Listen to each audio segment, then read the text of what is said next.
సంపన్న కుటుంబంలో పుట్టింది. అల్లారు ముద్దుగా పెరిగింది. ప్రస్తుతం తీహార్ జైల్లో ఖైదీలా ఉంది. కరుణానిధి పరివార్కు చెందిన యువరాణి కనిమొళి జైల్లో ఎలా గడుపుతోంది? టైం టు టైం ఆమె ఏం చేస్తోంది చూద్దాం.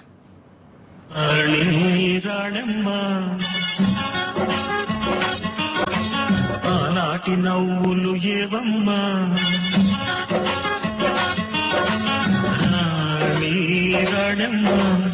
ఆనాటి నవ్వులు ఏవమ్మా, నీ వేడుక చూడాలని, నీ ముంగిట ఆడాలని, నీ వేడుక చూడాలని, నీ ముంగిట ఆడాలని ఎన్నెన్ని ఆశలతో ఎగిరెగిరి వచ్చానమ్మ రాణి రాణమ్మ, ఆనాటి నవ్వులు ఏవమ్మా. Kanimozhi ward number 8, jail number 6, Tihar jail, Delhi. Rajya Sabha సభ్యురాలు కరుణానిధి కుమార్తె ప్రస్తుత కేర్ ఆఫ్ అడ్రస్ ఇది. చెన్నై సిఐఈటి కాలనీలోని రాజప్రసాదం లాంటి విలాసవంతమైన భవంతిలో నివసించిన ఆమె ప్రస్తుతం తీహార్ జైల్లో ఉంది.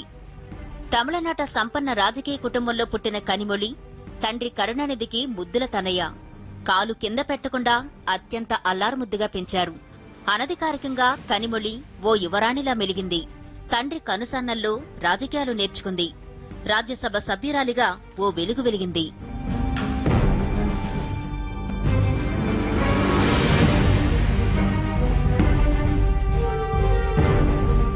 విలాసవంతమైన వైభవోపేతమైన జీవితాన్ని అనుభవించిన కనిమొళి ఇప్పుడు భారంగా గడుపుతోంది. తీహార్ జైల్లో 15 అడుగుల పొడుగు, 10 అడుగుల వెడల్పున్న ఇరుకుసల్లో ఉంటోంది. ఇంట్లో ఏసీ వేసుకుని ఫోం బెడ్లపై శయనించే ఆమె ఇప్పుడు ఇనుప మంచం, ఓ ఫ్యాను, లైటు ఉన్న గదిలో ఇమిడిపోయింది. దోమలతో సావాసం చేస్తోంది. కనిమొళి రాజకీయ ఖైదీ కావడంతో ఆమెకు టీవీ, న్యూస్ పేపర్ల సౌకర్యాన్ని కల్పించారు. పుస్తకాలను తెచ్చుకునేందుకు అనుమతిచ్చారు. అదృష్టమేంటంటే ఆమెను మిగతా ఖైదీలతో కలిపి ఉంచకుండా ప్రత్యేక బ్యారక్ను కేటాయించారు. దీంతో కొంతలో కొంత కనిమొళి ఊరట చెందారు.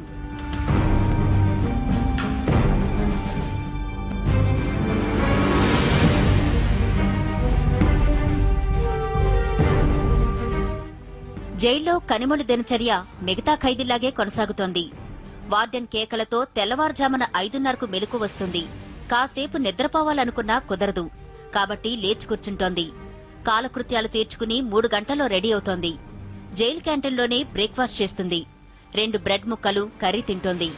ఆమెకు ఇంటి నుంచి భోజనం తెప్పించుకునే అనుమతుంది. అయితే బ్రేక్ఫాస్ట్ మాత్రం జైలు క్యాంటీన్లోనే ముగుస్తోంది. కనిమొళి విచారణ కోసం ప్రతిరోజు కోర్టుకు హాజరు కావాల్సింది. దీంతో ఆమె కోసం టంచనగా 9 గంటలకు పోలీస్ వ్యాన్ వస్తుంది. మేడ్ ఇన్ ఫారెన్ కార్లలో తిరిగే కనిమొళి పోలీస్ వ్యాన్ ఎక్కి కోర్టుకెళుతోంది.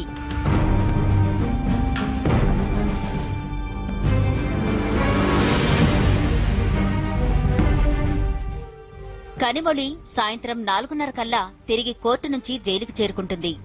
జైలు నిబంధనల ప్రకారం 6 గంటల కల్లా డిన్నర్ ముగుస్తుంది.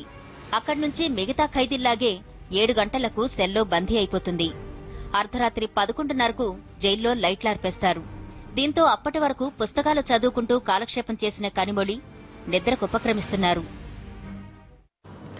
కరుణానిధి కూతురు రాజ్యసభ ఎంపీ కనిమొళి బెయిల్ పిటిషన్పై ఢిల్లీ హైకోర్టు ఇవాళ విచారణ జరపనుంది. టూచీ కేటాయింపుల కారణంగా 200 కోట్ల ముడుపులు కలైంజర్ టీవీకి వచ్చాయన్న ఆరోపణలపై కనిమొళి ప్రస్తుతం తీహార్ జైల్లో ఉన్నారు. కనిమొళికి కలై టీవీకి సంబంధం లేదని, కేసు విచారణకు ఎలాంటి ఆటంకం ఉండదని ఆమె తరపు న్యాయవాదులు వాదించబోతున్నారు. కూతుర్ని చూసేందుకు కరుణానిధి ఢిల్లీకి చేరుకున్నారు.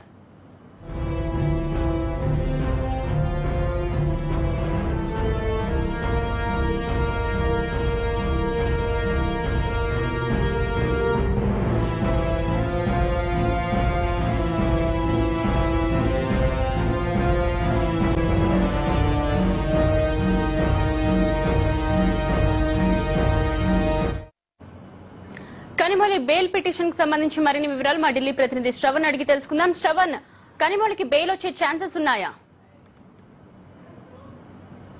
దాఖలు చేశారు. సిబిఐ కోర్టు బెయిల్ కు నిరాకరించింది. ఈ నేపథ్యంలో ఆమె హైకోర్టుకు అప్రోచ్ అవుతున్నారు. సో బహుశా ఈ రోజు మరొక పిటిషన్ పైన విచారణ ఉంది. 5 మంది కార్పొరేట్ సంబంధించిన అధిపతులకు సంబంధించిన బెయిల్ పిటిషన్ పై విచారణ ఉంది కాబట్టి బహుశా ఆమె పిటిషన్ రేపు విచారణ జరిగే అవకాశం ఉంది. ఇప్పటి వరకు కూడా గతంలో ఈ కార్పొరేట్ అధినేతలు కావచ్చు, రాజా కావచ్చు, వీళ్ళందరూ దాఖలు చేసిన బెయిల్ పిటిషన్లను కోర్టు తిరస్కరిస్తూ వస్తుంది. కాబట్టి తక్షణం బెయిల్ ఇవ్వడం అంత సాధ్యం కాదనే చెప్పొచ్చు. మరికొంతకాలం తీహార్ జైల్లో ఆమె ఉండాల్సిన పరిస్థితి కనిపిస్తుంది. ఈ రోజు కనుమొళి తల్లి కోర్టు ఆవరణలోనే కనిపించారు. సిబిఐ కోర్టు స్పెషల్ కోర్టులో ఆమె ఉన్నారు. శరత్ కుమార్ సంబంధించిన కుటుంబీకులు ఉన్నారు. మరోవైపు కరుణానిధి ఢిల్లీ చేరుకున్నారు. ఈ రోజు 4:30కు తిహార్ జైలుకు వెళ్లి తన కుమార్తెను చూడాలని ఆయన ఇక్కడే ఢిల్లీలో బస చేశారు. నేత్ర. Right Shravan, thank you.